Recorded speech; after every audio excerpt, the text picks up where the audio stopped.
All right, so we're back, and we're going to get into civilization as discontents now, having gone through sort of basic outline of Freudian psychoanalysis. So what we get in civilization as discontents is a kind of expanded application of the theory of psychoanalysis. And what I mean by that is that Freud begins thinking about how his theory of individual ego development can be applied to civilization, society at a larger scale, sort of both in terms of mass society, but then also he likes to think about it in terms of history. And there are several interesting moments of thinking where he's thinking about sort of ego development, the history of an individual, as analogous to the historical development of civilization. But so in civilization and its discontents, we begin with a discussion of religion. And, I think it's maybe especially in America, a difficult thing to talk about religion still, and Freud gives us some reasons why I think it's difficult. But so I'm going to give a interpretation of Freud's thoughts on religion and push back on them a little bit. I think it's useful when thinking about religion, especially in reading philosophy about religion, to try to put yourself in the time period that the book is written. A time when the influence of Christianity was much stronger in mainstream culture, both in Europe, in Freud's Austria, but also the United States. And I think we looked at Sartre and we looked at Camus, and we saw some discussion of sort of the philosophy of atheism, their approach to atheism. I think more than Sartre, more than existentialism, psychoanalysis and religion are major factors in the waning of influence of religion. And that Freud in particular explodes a lot of sort of the ideas about religion, and his analysis of religions and religious culture forms the foundation of a lot of sort of contemporary atheism.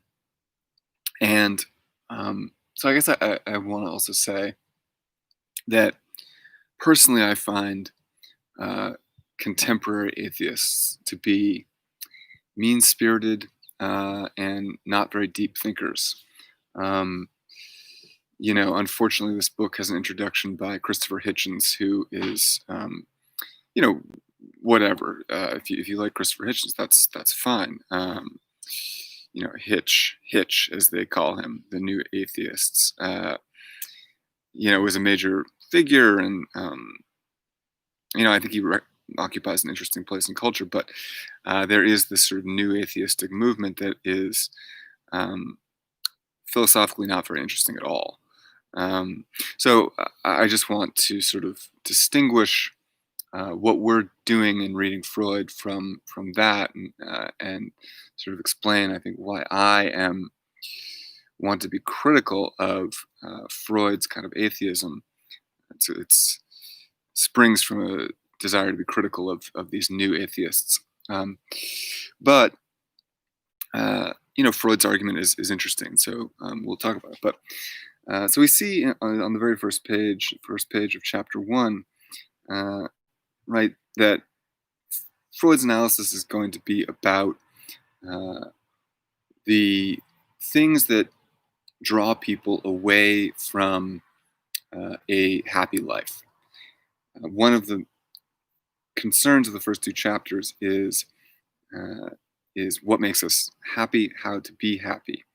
And we'll think a little bit about what happiness means to Freud. But he says, right, it seems as though everyone is interested in trivial things, and as he says, they underestimate what is of true value in life. Culture in general is interested in easy pleasures and not interested in, as he says here, great men, right? Great thinkers, great artists, sort of high culture. Now, this is all really an introduction, a way of introducing an idea. And that idea is given to Freud by one of these quote-unquote great men. And this person who Freud is referring to, let me see if I can find the name of the person, the name of the author. Not quickly, forgive me. This author that Freud is talking about is talking about Freud's book. I'm sorry, the author's Romain Rolland.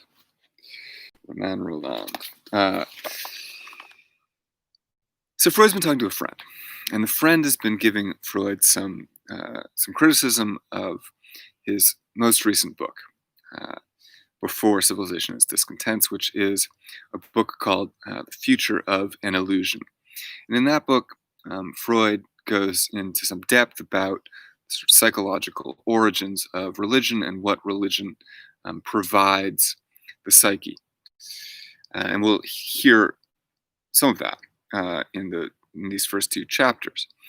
And this friend writes to Freud to say he agrees with all Freud's analyses of how religious institutions function, but he thinks that Freud has mistaken the true origin of religion. And this friend, Roland, forgive me, it's an author I don't know. Romain Roland says the true origin of religion is not the need for religious institutions and religious orders, but is instead what he calls an oceanic feeling. Right? He entirely agreed with my judgment upon religion, but that he was sorry that I had not properly appreciated the true source of religious sentiments. This, he says, consists in a peculiar feeling, which he himself is never without, which he finds confirmed by many others, and which he may suppose is present in millions of people. It is a feeling which he would like to call a sensation of eternity, a feeling as of something limitless, unbounded, as it were, oceanic. This feeling, he adds, is a purely subjective fact, not an article of faith. It brings with it no assurance of personal immortality, but is the source of the religious energy which is seized upon by the various churches and religious systems, directed by them into particular channels, and doubtless also exhausted by them. So he goes on, one may, he thinks, rightly call oneself religious on the ground of this oceanic feeling alone, even if one rejects every belief and every illusion. So I think this is a very interesting idea, a very interesting place to begin, that this author, Romain Rolland, is saying that religion begins with this feeling of eternity, right? An oceanic feeling of limitlessness and unboundedness. And I think it's interesting also that Freud confesses to not having ever experienced this feeling. One thing that's interesting about that is that this feeling, which seems so primordial, so essential, an experience of eternity. We discussed that a little bit when we were talking about Descartes.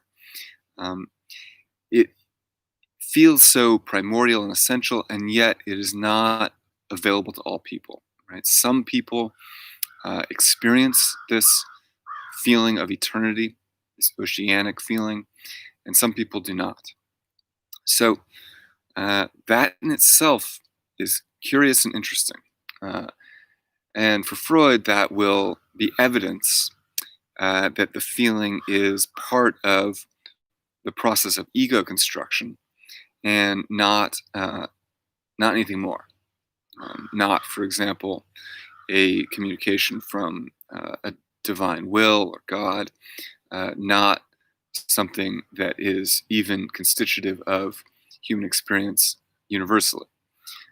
It is a peculiarity of certain psychologies. But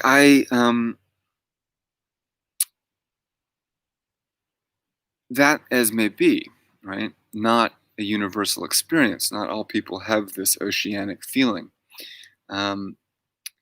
I don't think that means that it is not, as Freud says, a cause of religious feeling, and that there might be, or a cause of religion, and that there may be, many things that religion provides, and many origins of religion. I think Freud is open to that, right? There would be many causes for it, but it's interesting how dismissive he is of this. I think it's also interesting, uh, as we're reading Freud, I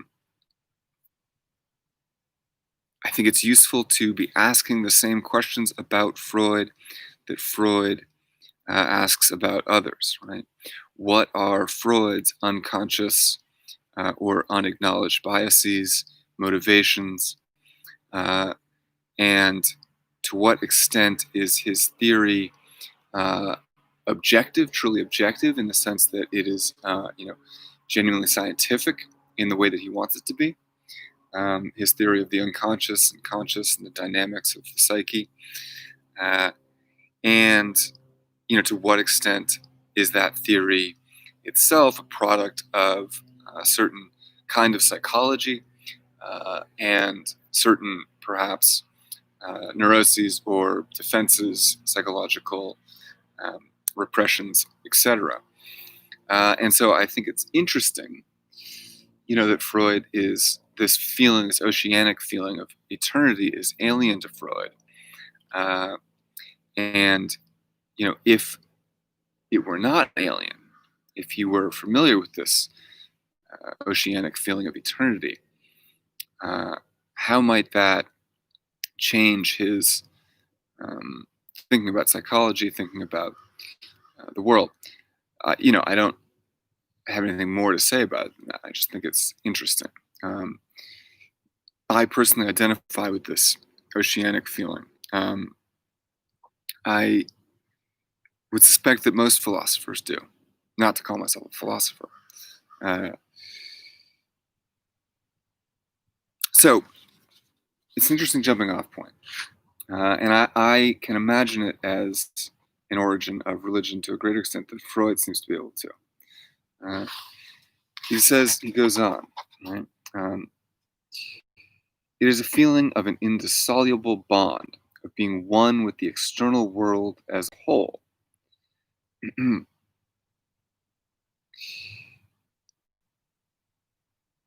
So Freud says, this feeling is alien to me.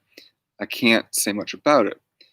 But on page 25, he goes on, the only question is whether it is being correctly interpreted and whether it ought to be regarded as the fons et origo of the whole need for religion, right? The fund and origin of the whole need for religion. And I think this is interesting, right? That Freud sort of beforehand, and he makes this explicit later on, but right, the assumption is that religion must satisfy a need. It wouldn't exist if it didn't satisfy some need. That's interesting. I'm not sure he has the evidence to back that up, right? That everything that we do is done to satisfy some need. Perhaps there are things that we do that don't satisfy any need, right? That are done for their own sake.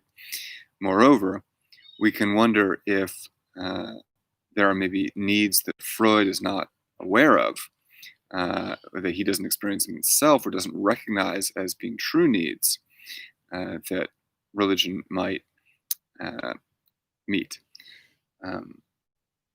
So he goes on, right? We need to find an explanation for this feeling. One is justified in attempting to discover a psychoanalytic, that is, a genetic explanation of such a feeling. And so this is sort of a rejoinder to The Future of an Illusion, which is about religion. And he is now trying to explain this feeling, which has been proposed to him as an alternative possible source of religion, or a possible source. And so this is how he's going to explain this oceanic feeling of eternity. The following line of thought suggests itself. Normally, there is nothing of which we are more certain than the feeling of ourself, of our own ego, right? So kind of Cartesian ring there, right? Self-certainty is the first and most certain certainty. This ego appears to us as something autonomous and unitary, marked off distinctly from everything else, right? So I understand myself, my ego, as an individual, delimited, an individual, which is to say, not part of a boundless and unlimited eternity, right?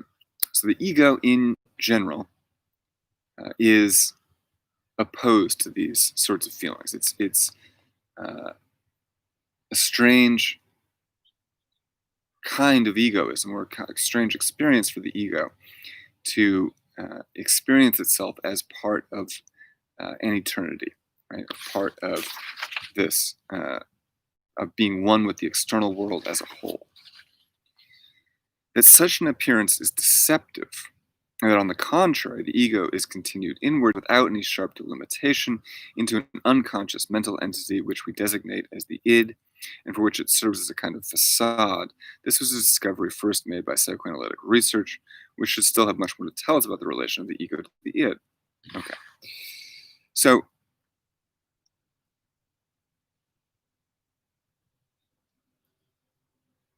psychoanalysis tells us that the ego is not limited, or rather, that the self extends beyond the ego into the id. Right? The ego is continued inwards without any sharp delimitation. The ego continues inward insofar as it contains the id. The id reaches its tendrils into the ego. There's communication between the sort of inner id and the outward-facing ego. Toward the outside, at any rate, the ego seems to maintain clear and sharp lines of demarcation. No drinks tonight. Oh, okay. Sorry. And he says, the only time that the ego is not delimited with respect to the external world is in the experience of love. Now, let me say a little bit more, right? So the ego is delimited with respect to the external world. I make a distinction between myself and the external world, and this begins at that moment of ego development where I recognize that my object of desire, my mother's breast, is not continuous with me.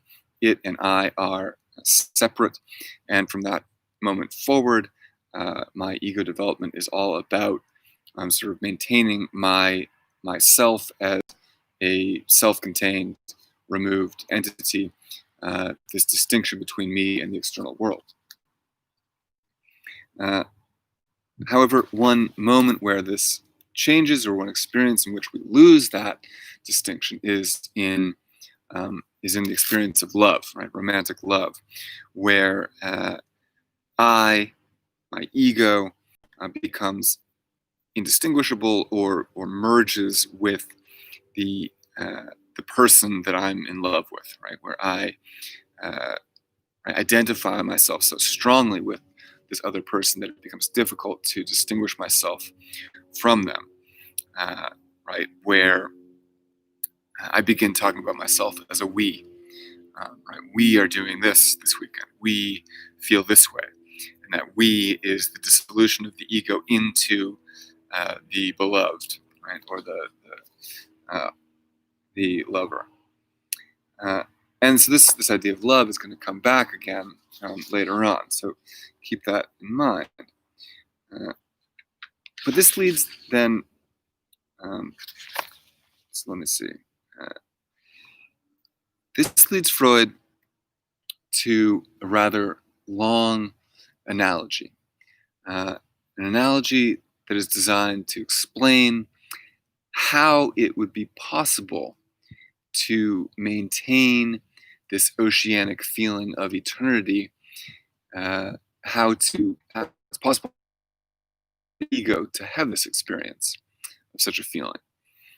And to try to explain how that's possible, where this feeling might come from, Freud makes a long comparison between an individual psyche and a city, specifically Rome. Right?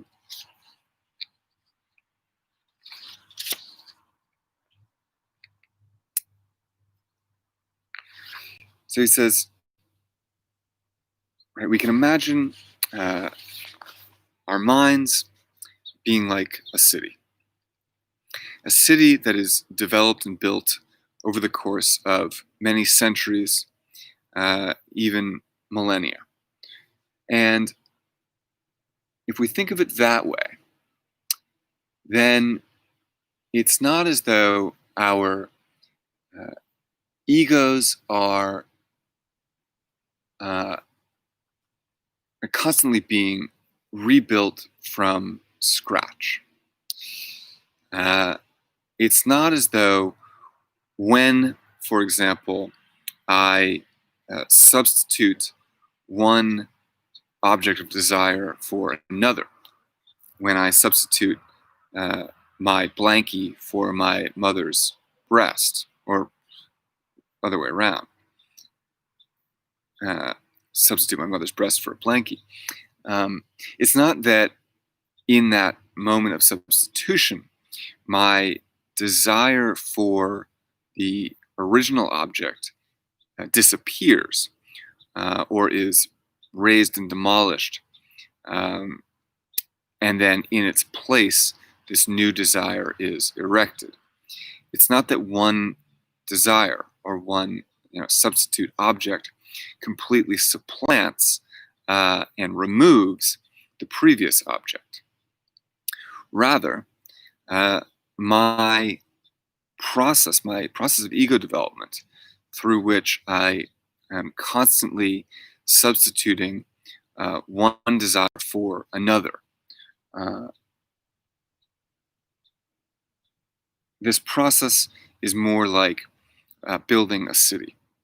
So we can imagine, ancient Rome, and ancient Rome begins with one external wall, right? And that wall is then incorporated into the city, and a later external wall is built around new city limits, and then yet a further city wall is built around yet further expanded city limits, and right.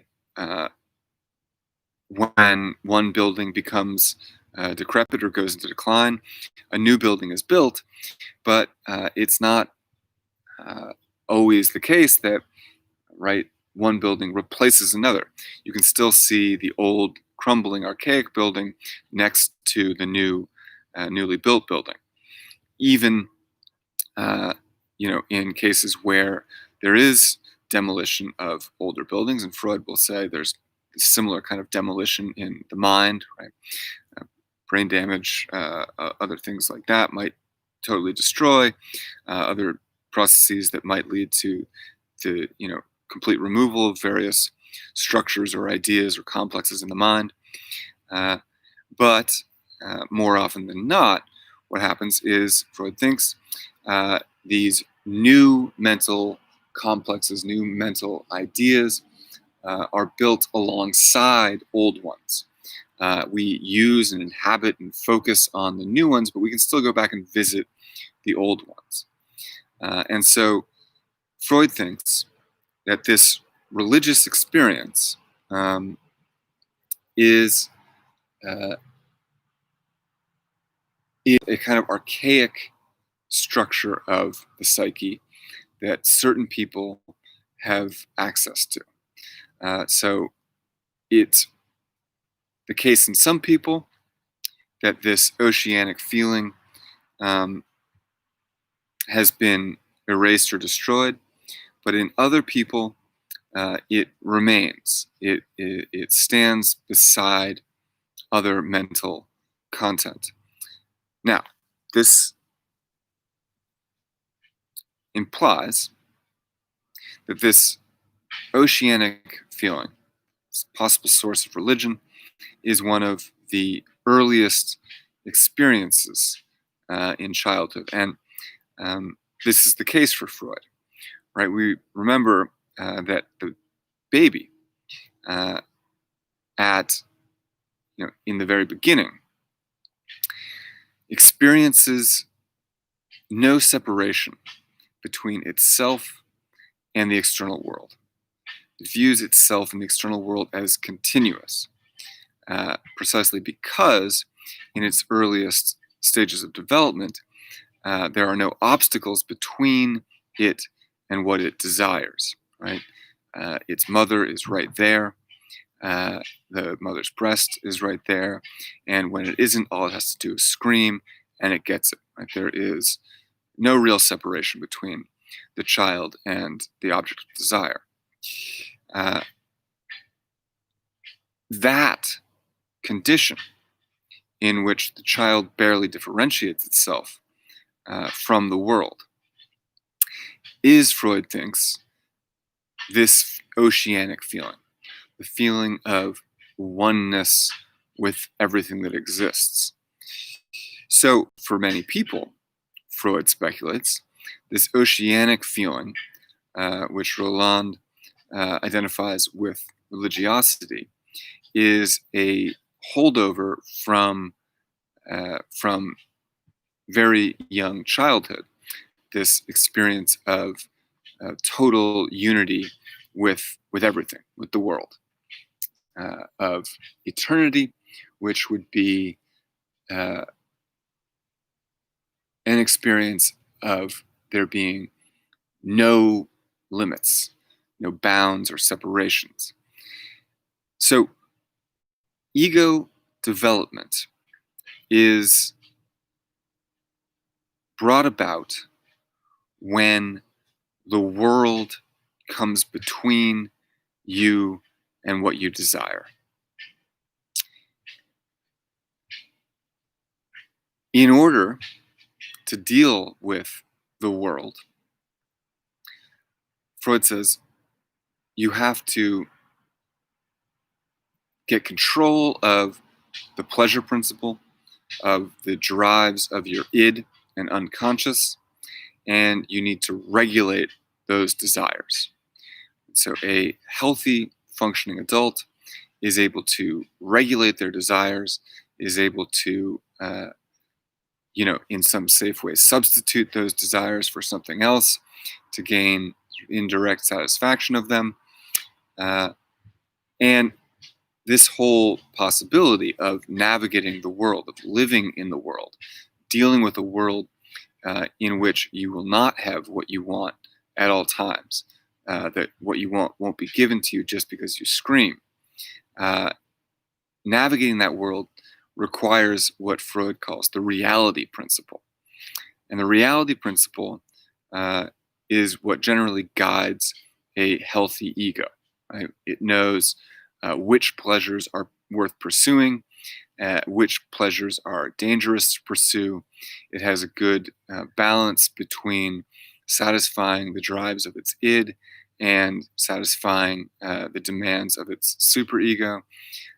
And in general, this is right the reality principle, the ability to deal with reality, the ability to deal with a world that is not made to satisfy you.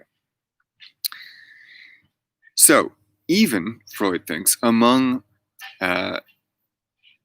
great people like this author, it's possible that next to this reality principle, next to, and even as a part of a healthy ego that is dealing with reality and dealing with reality well, it's possible for there to exist simultaneously this oceanic feeling that would be a holdover from a sort of previous generation of the ego, right? That this primordial basic experience of absolute unity that would have been proper to an infant is able to live on in the adult ego in the same way that an ancient building is able to remain standing in a modern city.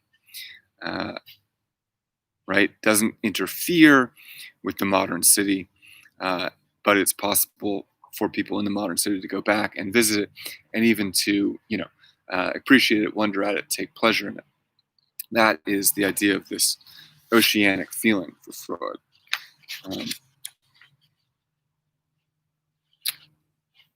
So he says this image of the city is not, this analogy is not very accurate. Right? We can't give spatial metaphors to understand the mind.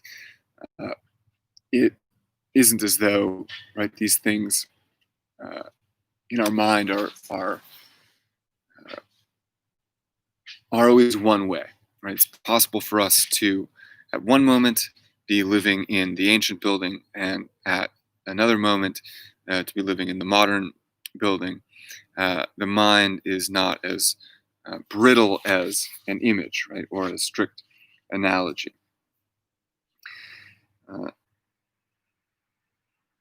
So he says on page 35, thus we are perfectly willing to acknowledge that the oceanic feeling exists in many people, and we are inclined to trace it back to an early phase of ego feeling. The further question then arises, what claim this feeling has to be regarded as the source of religious needs? And so why, if this is true, that this is an explanation of this feeling, why is this feeling a source of religion or a cause of religion? He says, to me, the claim does not seem compelling, the claim that this feeling would be a source of religion. After all, a feeling can only be a source of energy if it is itself the expression of a strong need. Again, here he's saying a feeling can only be a source of energy.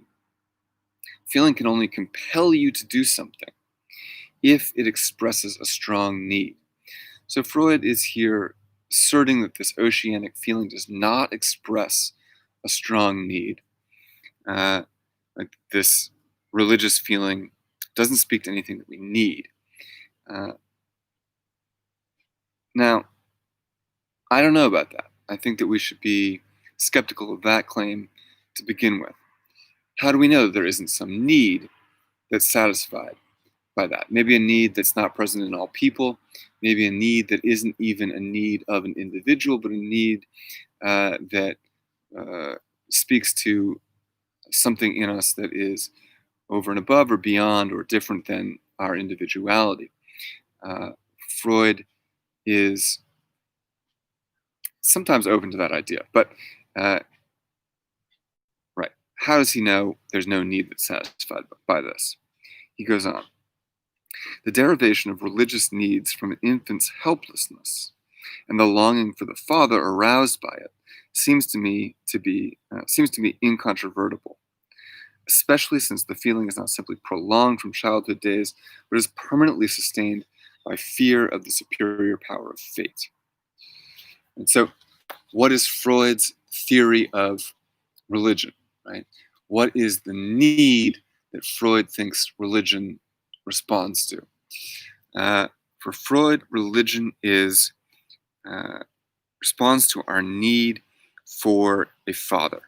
Right? Religion is a externalization, an embodiment of our superego, which is itself the internalization of the principle of and figure of the father from our childhood days. So this is a sort of classic psychoanalytic Freudian theory, right?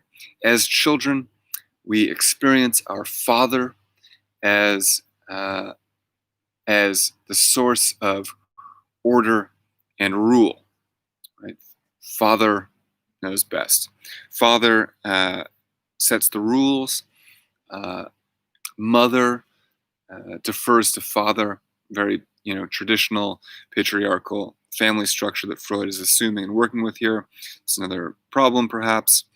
But in this context, the child absorbs the idea of order, of discipline, through the father. The father then becomes internalized and gets taken up in our psyche as the superego, which will then be one of the main forces that regulates our id, our desire. And so father becomes internalized as a force of self-control within ourselves.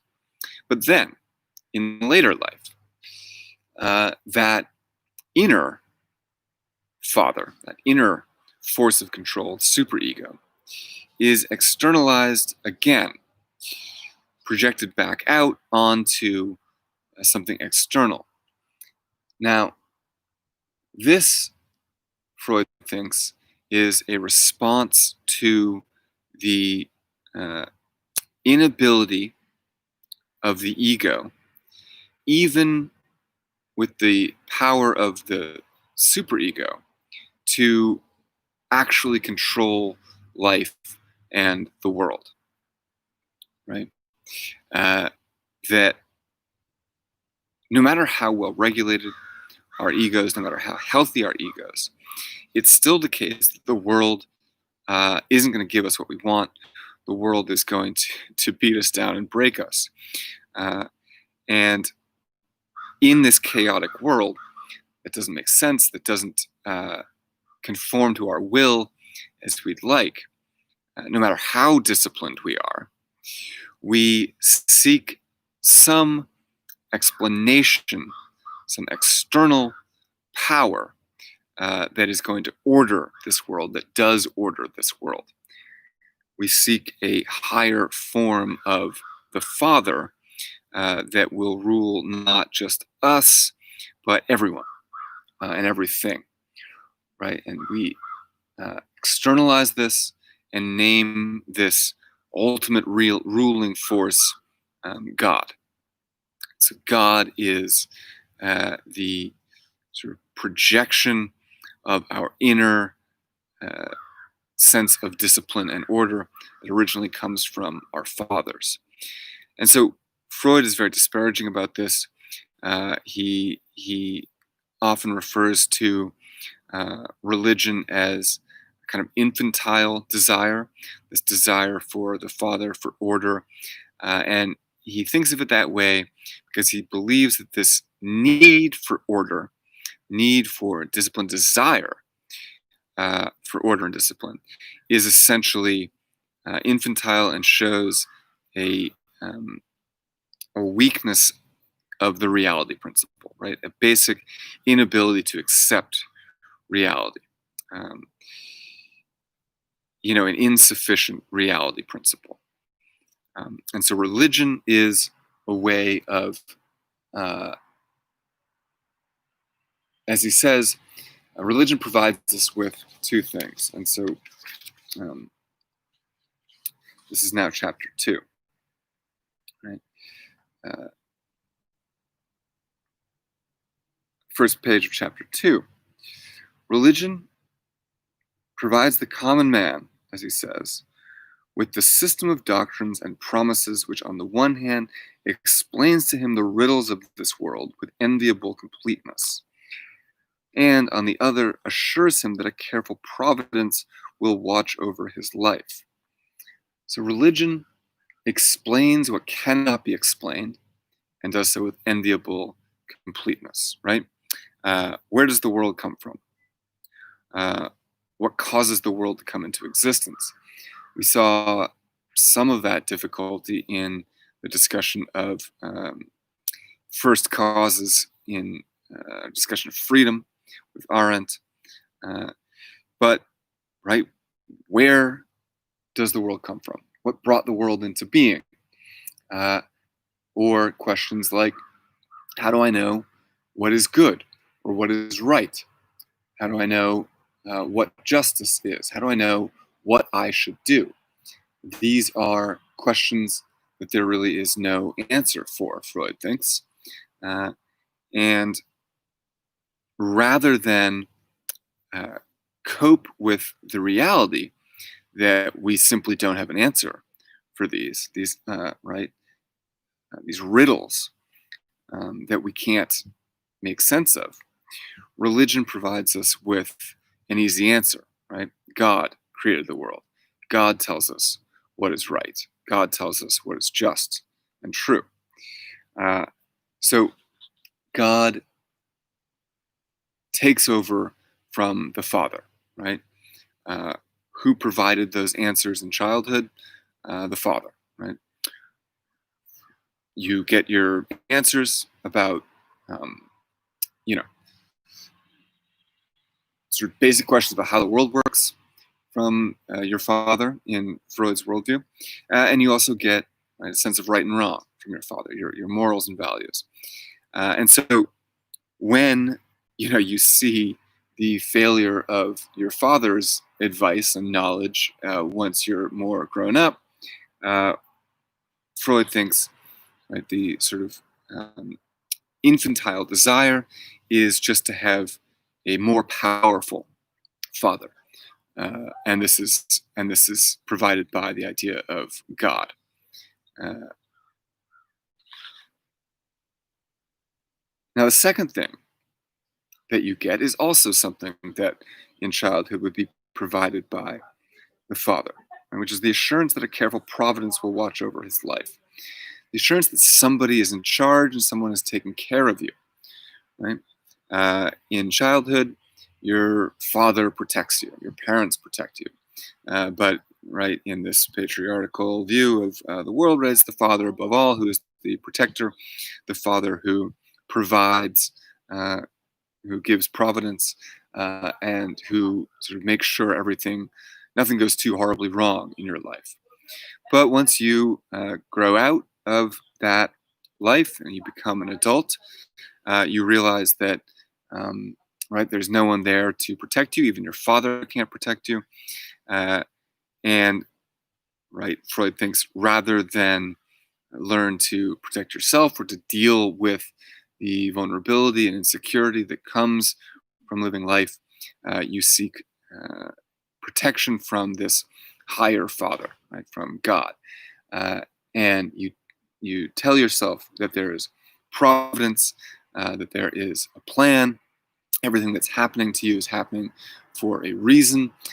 You will be, if not rewarded for everything that you've suffered in this life, you'll be rewarded in the next life.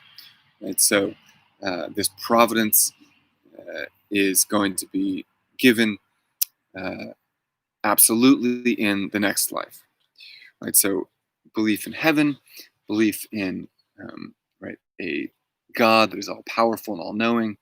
These are what Freud calls in the book preceding this one, illusions that we tell ourselves in order to provide ourselves with some degree of mental comfort, right? We attempt to escape from reality.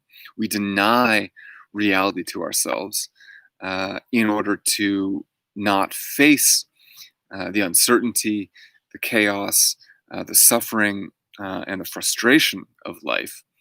And we provide these illusions for ourselves that offer us a measure of comfort, illusions like all this suffering and all this pain and all this frustration, all this confusion that I have to go through will pay off in the next life.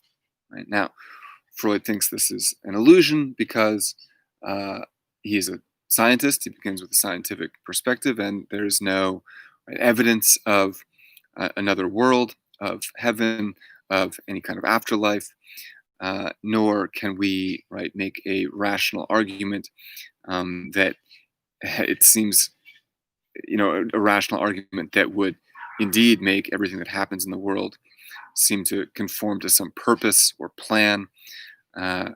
And as he says at the end of this chapter, the sort of final bastion of religion is to say, I don't understand God's plan, but I believe there is a plan, and I'm submitting to it, right? So I don't have to understand what the point is. It is enough for me to believe that there is a point, even if I'll never know what it is or understand it. I just have to believe that there must be a purpose. And Freud says this is ultimately nothing more than submission, and you don't need religion to have submission. You could submit to anyone or anything. So religion is an escape from reality through illusion to provide the desire and need for comfort, for a sense of purpose. And as he will go on to say, ultimately what religion provides is purpose. On page 42, he says, one can hardly be wrong in concluding that the idea of life having a purpose stands and falls with the religious system. And so what we want more than anything is to believe that there's some point to all of this. We need to believe that there's a purpose in our going through all this suffering, all this confusion and chaos that is life. And since there is no obvious purpose to it, no one can agree, no one can make a knockdown rational argument for what the purpose of life is. Religion steps in and says the purpose of life is provided by God, and it won't be revealed until the afterlife. And that is this sort of illusory sense of purpose that religion provides. The only thing that really provides a purpose, and the only thing that really wants a purpose to life itself, is religion. Right? Outside the bounds of thinking about life in terms of having a purpose, there's no need of religion. Freud thinks this very idea that we need to have a purpose, or that we think there could be or should be a purpose to life, is caused by human presumptuousness. He says again on page 42, and he points out, nobody talks about the purpose of the life of animals. Right? So to even think that we should have a purpose, or might or do have a purpose, is to already assume that humans are fundamentally different from all other animals. No other animal has a purpose. No other animal asks what its purpose is, or worries about its purpose, or insists there must be some other purpose beyond procreation, reproduction. Right? So to think that there is some purpose is to assume that humans are essentially different from animals, and there's no reason to think that. Right? So for Freud, there is no purpose to life. To desire it is an infantile desire, right?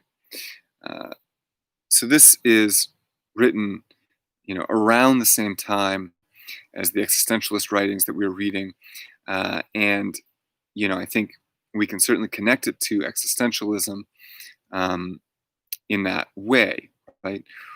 How do we understand the world once we've given up on the idea that there is a purpose to life, or that we are, serving some master or God, right? Some God that would provide us with an essence, and we can identify Sartre's understanding of essence as akin to the idea of purpose here. We don't have an essence. We don't have a purpose. Existence precedes essence and purpose. We provide our own purposes. And so, from a psychoanalytic perspective, existentialism is kind of adult way of dealing with reality, right? It confronts reality, accepts the pointlessness of existence, and it doesn't need to seek this comfort of having a purpose.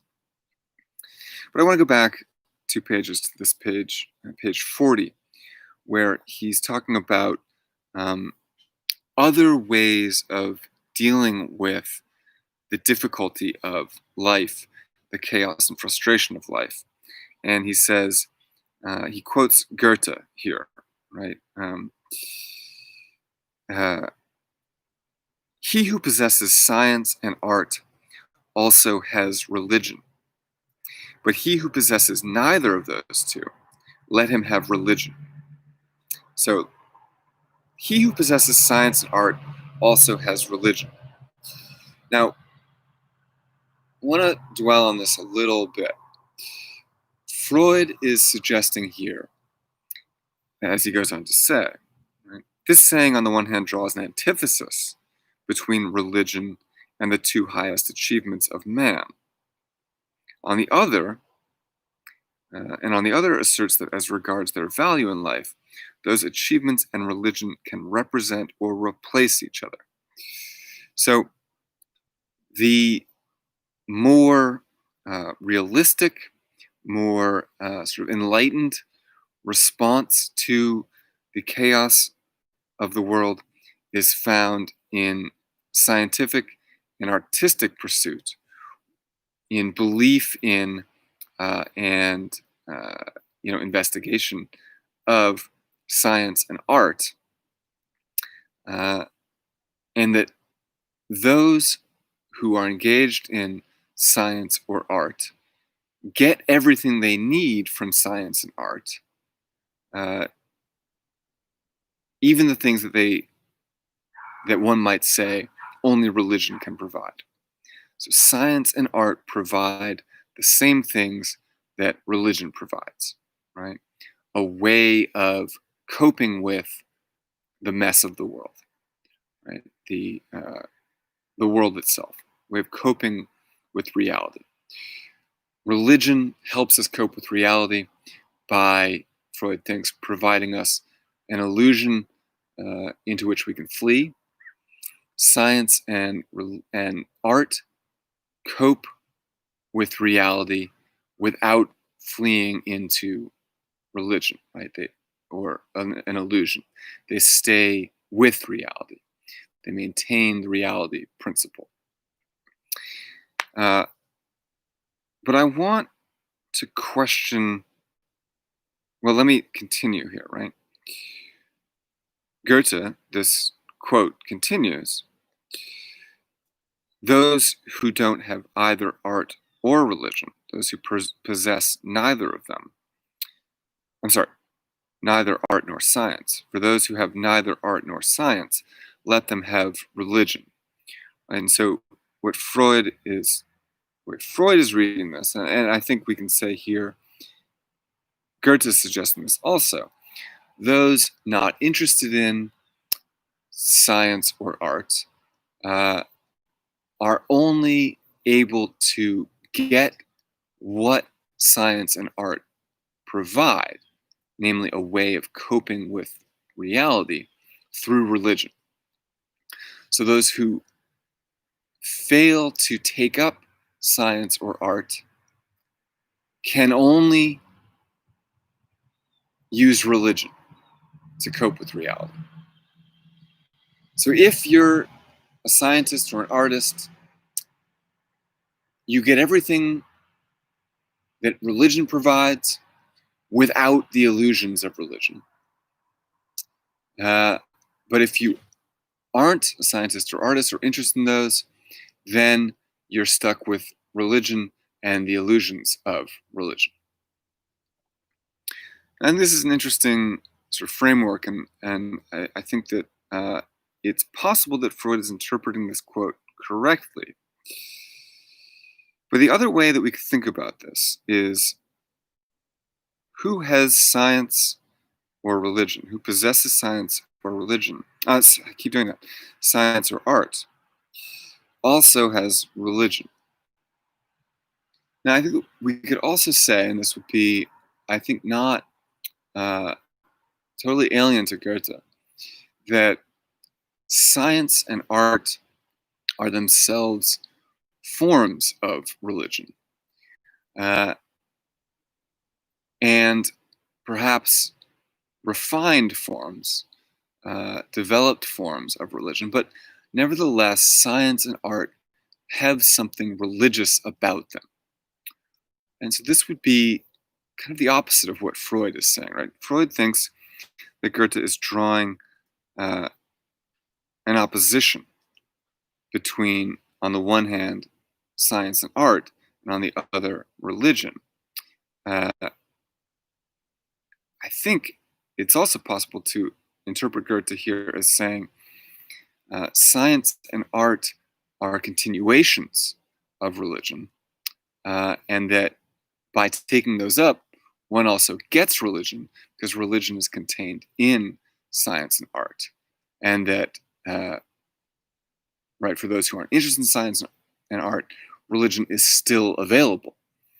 So, I think that provides another way to sort of, or a way to push back against what Freud is saying here, insofar as we could then think about how science and art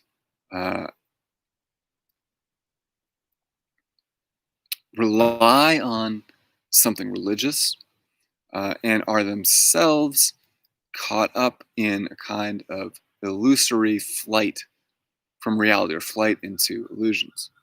But in any case, that's not how Freud sees it. Uh,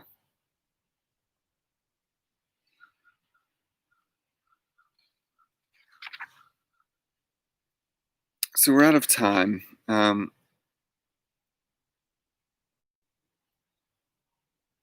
I think that's all right. We'll pick it up again with chapter 3. We'll go through a little bit more of chapter 2 also, and we can do that in our discussion. Freud, I think maybe I'll just end by saying, right, Freud does acknowledge that science and art are themselves ultimately ways of channeling unconscious sexual energy, channeling and sublimating, right, that unconscious sexual energy into a form that is acceptable to the superego, acceptable to society, and is ultimately good because it has society as its goal, right? The betterment of society, both science and art. But he says these are still not the best way for an ego to relate to the external world. The best way, he says on page 52, is through love, right? A way of life which makes love the center of everything, which looks for all satisfaction in loving and being loved. All right, so we're going to have plenty of time to continue thinking about Freud, and for the next class, I want to get a little deeper into the nature of science and art as ways of coping with reality, of dealing with the world, and I want to think more about religion also, to pick up two terms that he uses in chapter 2, which I think are very important and very interesting. Right? He discusses the economy of the libido, And that economy of the libido is precisely this regulation of unconscious sexual desire, of sexuality, in a way that is acceptable to society, and that's good for society. And then this sense of ways of living, or what he says, he calls techniques of living. And we'll think about these different techniques of living that accommodate the ego to the world, that make the world palatable and acceptable to the ego in a way that doesn't force it to fly into illusion or accept illusion or religion in that way. So, all right, we'll end it there. And I also want to keep making connections between Freud and existentialism and then also Arendt's idea of freedom. All right, so more on Wednesday when we meet on WebEx, and then more Freud next week also. All right, until then.